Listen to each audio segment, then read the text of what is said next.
Capture. He scrambled after Marina through the airless tunnel, up and up and up, his claws plunging deep into the mud with every step. The tunnel widened and narrowed intricately, twisting into steep spirals. They had to flatten themselves, belly down, inching their bodies forward. Twice they had to dig their way through cave-ins, Shade fearing all the while they could be buried alive. His sound sight was practically useless in such close quarters. He moved like a blind thing, nudging ahead by feel. Every so often the tunnel seemed to run close to others, and he could hear the sound of red claws on stone and pipe, sometimes muffled voices. He and Marina would freeze, not daring to breathe, waiting for the noises to go away. He was terrified that at any moment red snouts would burst through the muddy walls, snapping.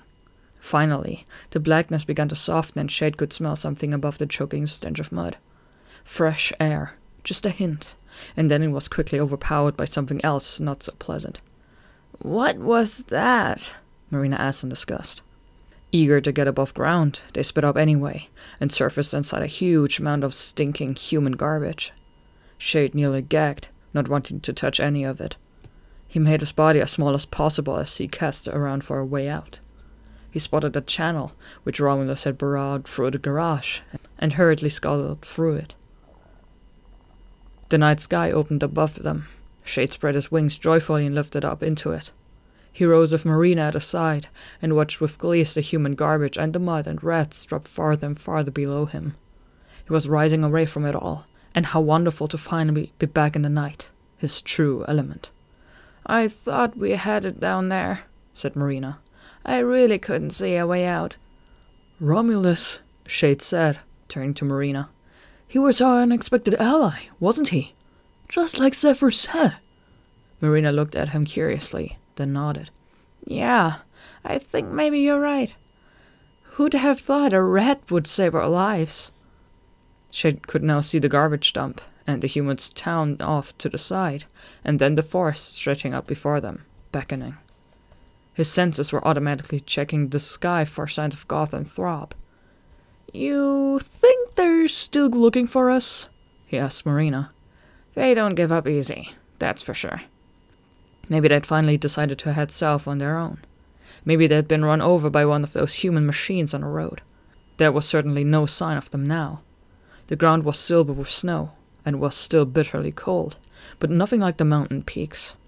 Shade realized how far south they must have traveled now. How many wing beats, he wondered, and how many more to go. "Which way?" Marina asked him. Shade closed his eyes and summoned his mother's map. He started at the beginning, to make sure he didn't miss anything. With a lump in his throat, he saw Treehaven disappearing into the distance. The lighthouse, flashing. And then the rocky coastline, and the terrible ocean spreading away into blackness. Then came the city's dazzling lights, and the cathedral tower, the metal cross and their guiding star. Ice, and the stone wolf ears on the mountain range. And then this. Forest sweeping past beneath him. Snaking through the trees was a calm, glassy river. He was flying along the river now, downstream, following its every curve. And then a sound, a low rumbling, growing, growing. The river sped up, frothing, leaping, and all the while, this strange roar building. He thought of the sea, the crash of the waves on the shore, and his last image was this road torrent crashing between rocky banks, sending up a spray. Then he was plunging toward the water, head first it seemed, his stomach lurching. He tried to explain it to Marina. "I got the river part," she said, "but I'm not sure about the last bit. We're supposed to go into the water? Your colony sure likes riddles, Shade. That's all I can say." "At least we know where we're headed. Hibernaculum must be somewhere nearby. We're almost there, Marina. Maybe not more than a couple of nights flying." He felt a surge of strength. They had come so far. They'd make it after all. He angled his wings and streaked toward the forest, searching for the river. And then the whole sky suddenly came unstuck and dropped down, pounding all his senses from him. He woke in darkness, not knowing where he was or what had happened. His last memory was of being wrapped in the suffocating weight of the night. He blinked. Where was he? There were no stars, no moon. He pricked up his ears. hoping for a silvery picture of the world in his mind's eye, but from all sides his echoes bounced back at him hard. He was trapped in some tiny space, so tight he couldn't even unfurl his wings. Suddenly he was aware of a thick, unpleasant smell and a fast, rhythmic thudding. At first he thought this was his own racing heart. Then, in horror, he realized it was someone else's heart. Very, very close. All around him, the walls seemed to shudder in time with the beats. It was as if he was inside a living thing. With a terrible calmness, the answer came to him. You've been eaten. You're inside the stomach of some huge animal. Panic exploded through him and he started to snuggle against the leathery walls. Let me out! Let me out! The walls contracted even tighter, threatening to squeeze the air out of him altogether. He stopped, gasping and sweating. The walls shuddered and loosened slightly. Fresh air snaked in, and Shade breathed hungrily. In the pale light he could see now the walls were made of some kind of leathery material. A bat's wing. He cried out as the wing pulled back suddenly and Goth's huge head loomed over him. Nothing broken, I hope. Where's Marina? Shade gulped. Oh, we've got her too. They were in the back of a shallow cave. Throb, crouched nearby, slowly unfurled his right wing, and Marina emerged, gasping for air. Shade met her eyes. He crawled warily out from under Goth's wing and was sickened by what he saw. Before, the cannibal bat had only the single black band, but now his forearms, and even his hind legs, were festooned with glimmering silver rings. Throb, too, was decorated, though not nearly as lavishly as his companion. Shade now understood the terrible metallic whistling that had followed them through the night skies. You killed them, didn't you? Croaked Shade. You led us to them, really? Shade turned to Marina, watching her face. She looked like she was going to be sick. All those bats, all they'd hoped for, gone forever now. Don't worry, we didn't eat them all, said Goth. There's only so much bat even I can stomach. You're a monster, Marina hissed. They thought the same, Goth said. Kept calling out to the humans to help them. Seemed to think that we're going to turn into humans. Pathetic. You're not still waiting for them, are you? He asked her mockingly. I'd have thought your last encounter with humans was proof enough they don't care about you. I wish they killed you, Marina said. They nearly did. I ripped the dart out just in time. He looked at Shade. I need the rest of your sound map. Shade's throat tightened. Why? I want to go to Hibernaculum and meet Thrida, and all the other Silverwings. I've forgotten the rest. You're lying. No, we're lost. Goth looked at Throb and nodded. Throb opened his jaw and closed them tightly over Marina's head. Tell me how to get there, Shade. He looked at Marina, could see a trickle of Throb's saliva drip down onto her face. She winced in disgust, breathing fast and shallow. The teeth closed a little more, pressing into her. It's a river! Shade shouted. Through the forest! A river! And we're supposed to follow it! Where to? I don't know. I really don't. We can't figure it out. The picture doesn't make sense. Goth stared hard at him. You'll have to figure it out, won't you? He nodded. Goth jerked his head at Throb. Let her go for now. Shade has some thinking to do. They'll fight you, he said fiercely. There are thousands of us there. Show me this river. We've wasted enough time.